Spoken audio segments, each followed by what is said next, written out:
She was 80 years old, lived alone in the heart of Siberia, and the only thing that still made her light the stove in the morning was knowing that someone was waiting for her on the other side of the door. An orange cat named Zara. Small, silent, with green eyes that seemed to hold ancient secrets. But Zara had disappeared 3 days ago, and outside the temperature had dropped to 42 degrees below zero. The snow covered everything up to chest height. The Siberian forest had swallowed the entire horizon. And nobody, absolutely nobody, believed that Cat was still alive.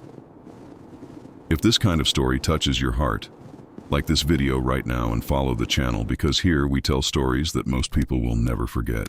Her name was Irina. Irina Savina. Born in a Yakut village on the banks of the Lena River in northeastern Siberia, at a time when there were no roads, no electricity, no foreign words in the vocabulary of the people of that place. Raised in the cold as if the cold were part of her blood, as if the snow were just another fabric the world draped over people's shoulders that needed to be carried without complaint. She had small, wrinkled, and surprisingly strong hands for a woman her age, white hair tied in a dark wool scarf, and the calmest eyes you have ever seen in a human face. Calm, but not empty. They were eyes that had already seen many things. The husband who went fishing one spring day and never came back. The 3 children who grew up, went to study in distant cities, and sent letters that arrived months late. The winters that came heavier, longer, more silent every year. And Zara, the orange cat who had appeared on her doorstep 6 years ago, too thin, trembling, as if she knew exactly where she needed to be and had traveled a long way to get there. Irina had never planned on having a cat. She had not asked for company, had not put food outside hoping some animal would appear, had not done anything other than open the door on a cold October morning and find that orange creature there, looking at her with a disconcerting seriousness. She had stood still for a moment, looking at the cat and the cat looking at her, and then simply stepped aside and said, in Yakut, as if it were the most natural thing in the world, "Come in then. It is cold," and Zara came in and never left again. They had a routine. Zara slept on Irina's lap every night, curled into an orange and warm ball on top of the thick wool blanket. She ate from her hand pieces of salted fish that Irina kept in a wooden box in the pantry. She would sit still at the window watching the snow fall while Irina had her morning tea, the two of them in silence, each in her own way contemplating the same white and immense scenery that stretched as far as the eye could see. Sometimes Irina talked to her. She told her about the day, about old things, about memories that would not fit in a letter. Zara listened with that particular attention cats have, which seems at once total and completely indifferent, and which is somehow exactly the kind of attention certain stories deserve. They had a language, a rhythm, a mutual understanding that needed no words. And then, 3 days ago, during the worst blizzard of the winter, Zara slipped out through the gap in the door at the exact moment Irina went to fetch firewood from the shed beside the cabin. It was 1 second, less than 1 second. The door was ajar, the wind came in with force, the wood banged against the wall, and when Irina turned around, Zara was already gone. Outside, the blizzard erased everything within seconds. The small tracks in the snow lasted less than a minute before being completely covered. The wind took every sound. The Siberian forest stood there, dense and dark and absolutely silent, as if it had never received anything and would never give anything back. Irina's nearest neighbors lived 6 kilometers away along a trail the blizzard had completely erased. There was no telephone that worked in those storm conditions. There was no one to call, no one to help, no one to tell her what to do or what to expect. Irina spent the first day calling from the open window, with the cold coming in gusts that made the stove flame tremble on the other side of the cabin. She called the cat's name in Yakut in a voice that tried to be steady and became less so with every call. On the second day, she put on her coat, her hat, her leather gloves lined with fur, and went out. She walked around the cabin, sinking up to her knees in fresh snow, the wind cutting her face like thin blades of glass, her breath coming out in dense clouds that the cold dissolved immediately. She looked for tracks, looked for any sign, anything that would indicate a direction. There was nothing. The snow was a perfect surface, white, impassive, keeping its secrets with absolute indifference.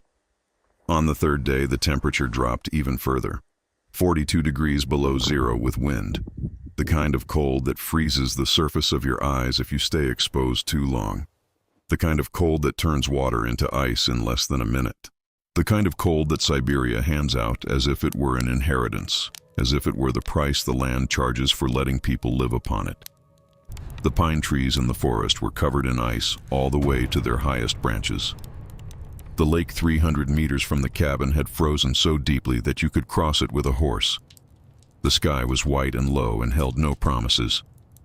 And everyone who knew Irina, had they known what was happening, would have said the same thing with genuine sorrow.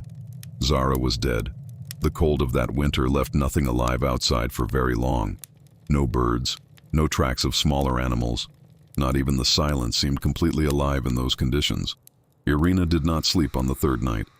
She sat in the wooden chair beside the stove, with her cup of tea slowly cooling between her fingers, staring at the door as if she could open it with her mind. She did not cry. She was not the kind of woman who cried often, not because she did not feel things, but because she had learned early on that cold and crying do not mix, that tears freeze and that winter does not care about your pain at all. But there was something inside her, a specific weight, an absence with its own shape and temperature, that was different from anything else she had ever carried. The cabin was warm, the stove crackled, the wood creaked. Outside, the wind howled through the pine trees with that sound that seems alive and is at the same time the most indifferent thing in the world. And Irina's lap was empty, and the window where Zara used to watch the snow was empty, and the box of salted fish in the pantry was untouched, and the wool blanket where Zara slept every night still smelled faintly of cat fur, and that smell was almost unbearable. It was 3:40 in the morning when she heard it. It was faint. So faint that in the first instant she thought she had imagined it. The wind made sounds sometimes. The cabin wood made sounds. The ice on the roof made sounds. She had learned to distinguish all of them over decades of living alone in that place. But this was different. It was a meow, not exactly. It was something smaller than a meow. It was a whimper, a broken and tiny thing almost completely swallowed by the wind beating against the outer wall. Irina went completely still for 3 seconds, holding her breath, with the cup in her hand and her eyes fixed on the door. And she heard it again, faint, very faint, but real. She got up before she even finished thinking.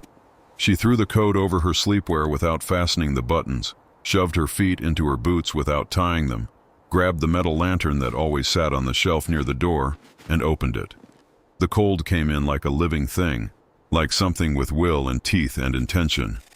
It hit Irina's face with a violence that would have made anyone step back. She did not step back. She took one step outside, then another, her feet sinking into the compacted snow at the entrance, her breath turning into thick smoke in the frozen air, her eyelashes beginning to frost over within the first seconds of exposure. She pointed the lantern forward and called the name, Zara.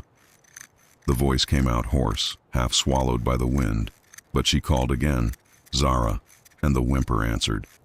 It came from beneath the wooden staircase that led up to the cabin entrance. 3 old pine steps with a space underneath closed on 2 sides by planks and open on the other 2. A small dark space that served to store smaller tools in the summer and that in winter was usually packed with snow. Irina knelt in the snow on both knees, knees of 80 years that already carried decades of hard work and relentless cold, and shoved her hand into the side opening, pushing the compacted snow with fingers that were already beginning to lose sensation, growing rigid, refusing to bend properly. She pushed harder. The snow gave way in chunks, and when the lantern lit up the interior of that small, dark space, 2 green eyes shone back at her like 2 small embers kept at the bottom of a very ancient place. Zara was there, alive, curled in the deepest corner, her orange fur completely covered in ice crystals that had formed over each individual strand, giving her a ghostly and strange appearance, as if she were a frozen version of herself. Her entire body in a continuous and deep tremor, muscles contracting without stop in a desperate attempt to generate heat that was clearly running out. Her paws tucked under her body, her eyes half closed, but alive, breathing. Looking at Irina with that familiar seriousness that had been the very first thing Irina had noticed about her 6 years ago on the doorstep. Irina took off her coat right there, kneeling in the snow, with the temperature at 42 degrees below zero and the wind hitting her directly with no protection whatsoever. She took off the coat, spread it on the snow, picked Zara up with both hands with a care that seemed disproportionate for someone in such an urgent situation, and wrapped the cat inside the coat against her chest, securing the bundle with her arms. She stood up, went inside, closed the door with her elbow. She stood still in the middle of the cabin for a moment that lasted perhaps 10 seconds and felt much longer. With the coat bundled in front of her, feeling Zara's trembling as a constant and frightening vibration against her own chest, her eyes welling up without her having given them permission to do so, her breath still quickened from the cold and the effort. She said nothing. There were no words for that moment. There was only the stove crackling in the background, and the wind outside, and the trembling of the living animal in her arms. She placed Zara directly in front of the stove, on the wool blanket folded 4 times that had been empty for 3 days. She opened the coat slowly, as if she were opening something fragile and irreversible. Zara did not move. She lay on her side, eyes half open, fur bristled and crystallized, the trembling continuing. Irina went to the small kitchen and warmed milk in a small iron pot, stirring slowly, testing the temperature with her wrist as if it were milk for a baby.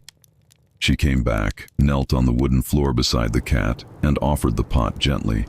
Zara did not react immediately. Irina waited.